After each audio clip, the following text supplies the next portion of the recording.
Hi, it's Bruce. It's Sunday, November 22nd, 2009, catapulting to the end of the year. Bill and I were in Paris a few weeks ago, and we returned, and we've been going nonstop ever since. So today's going to be, I'm just going to barrel through everything we've done. If you haven't seen my Paris video, check it out. We had a great time with our friends, and we've seen 5 plays in the last 2 weeks. So I'm going to just go right through them. The first 2, unfortunately, I was disappointed in. The first one I kind of wedged in there. We're members of Lincoln Center, and we went to see In the Next Room, or the Vibrator play. You can get the light off that. And it's by Sarah Rule. The only other Sarah Rule play I've ever seen is The Clean House, I believe it was called, and I didn't care for it, and I wasn't that crazy about going to this one. So I was very much surprised when I really enjoyed Act 1.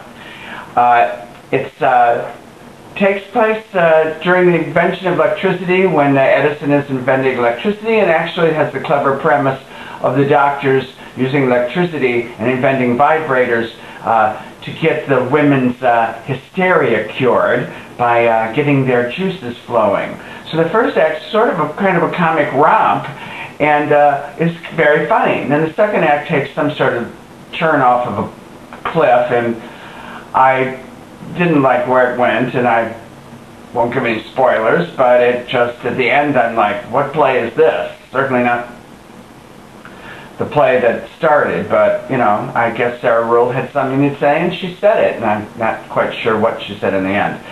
The play does have performances in it by Michael Cerveris and Laura Benanti, and I have to say it might have been intentional, but Laura Benanti spoke in rather a very modern way, and most of the other dialogue was rather restrained, like you would be speaking, and she gave it an anachronistic performance that I think probably was meant, but I found kind of maddening.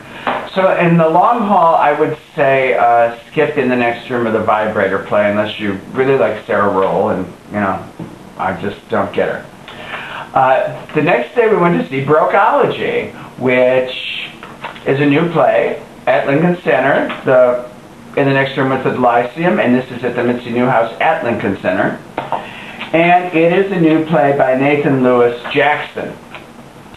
Sort of takes place in Kansas City, Kansas. It's a black family drama. Has a little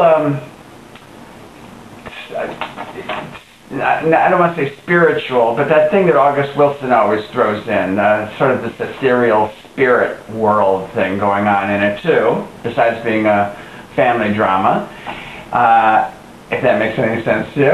And it's got some good dialogue in it, but it really was not more than a standard drama. I wasn't quite moved by it. It does have 2 wonderful performances. Everyone's very good, but 2 wonderful performances by the brothers, Francois Baptiste and Alano Miller. Really good performances.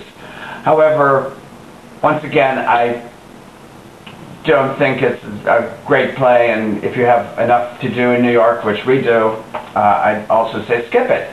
The next play we went to see was far better of these 3 plays, and it's Tracy Letts' Superior Donuts. Tracy Letts wrote August Osage County, which was a giant hit a couple of years ago, and this is, I think, doing quite well, although we got TDF seats and we got second row center mezzanine. They were fabulous.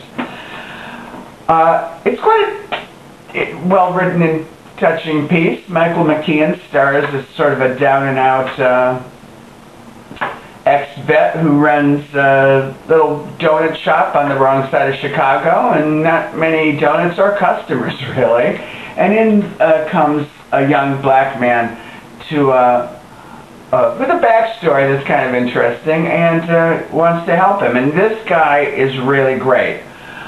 This actor, John Michael Hill, in Act 2, he gives a master class in what to do on stage to convey everything you're doing without speaking. Honest to God, the play is very worthwhile, and this young man gives just what I think is one of the best performances of the season. It has funny moments, it has touching moments, the cast is really good.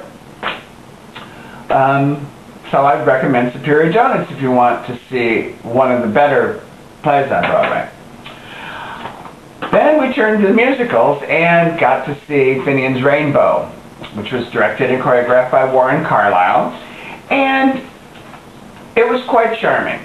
Now, I have to say that the first 10 minutes, the opening number, the first 10 minutes, I'm not that familiar with Finian'S Rainbow, except I do know the score, having grown up with it. It was written the year I was born. Let's not get into that. And the score is quite charming. The opening number, it seemed just too much like Happy Villagers and dancing and But Warren has directed and choreographed the whole. Lovely. Now, the minute it stars Kate Baldwin, Cheyenne Jackson, and Jim Norton, who's the old-time Irish actor. He's wonderful. Kate Baldwin's delightful, and Cheyenne Jackson is really solid. But as I said, I didn't get into the first 10 minutes, but the minute Kate Baldwin comes in and sings How Are Things in Glockamora with Jim Norton, they just sucked me in, and I went into the happy Finian'S Rainbow land. And now that, I don't know if you know Finian'S Rainbow, but it's quite strange. And a lot of it's funny, and I think what they've done is one of the best things you can do is make it quite relevant and clever, and you sing the songs, Old Devil Moon, How Are Things in Glockamora, Look to the Rainbow. I got even a little weepy with Kate's beautiful voice singing Look to the Rainbow. So I wouldn't say it's like a knockout musical, but the audience quite seemed to enjoy it, and it has so much charm to it. And the Burton Lane and E.Y. Harburg score is just lovely, and I imagine they're recording it. I certainly would get the recording and play it over and over again. So I recommend it, and if you find the first 10 minutes a little off, just go with it, because the charm comes in. Oh, and Christopher Fitzgerald plays the leprechaun Og, and he's quite phenomenal. So there's really lovely, funny performances in it. Great singing, and you can take the whole family. Finally, the best of the 2 weeks. Something I've already seen, but we went back again because there was sort of a big theater party. We sort of got invited to it, and we went back to see Hair.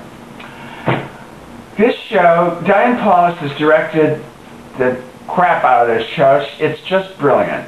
Bill and I, not together, saw the original, and we saw this when it first opened last season, and just loved Hair. It's just as wonderful as when it first opened last year. The cast is still in it. They're all going. I don't know how long they'll be in it, because they're all going to take it to London, supposedly. I don't know. That's sort of rumored out there, so I don't think that's a big announcement. Will Swenson, who I know is just still phenomenal. What a performance he gives. I don't know how he does it. Gavin Creel, I even felt he was the heart of the show even more this time. And Cassie Levy as Sheila, I actually liked her a lot more this time. It's great to see it a second time. You can really get the tribe. They've been working together for a year, and you really feel they're a tribe. Hair is just a song fest of songs that were all through my college years, and always loved it. And this production, I think it's great. I don't think you can do a better Hair and have it feel just like it felt then, but is now. Does that make sense? All right, so lots of stuff out there to see, and have a happy Thanksgiving. We're headed off to Connecticut, and hopefully I'll see you in a few weeks.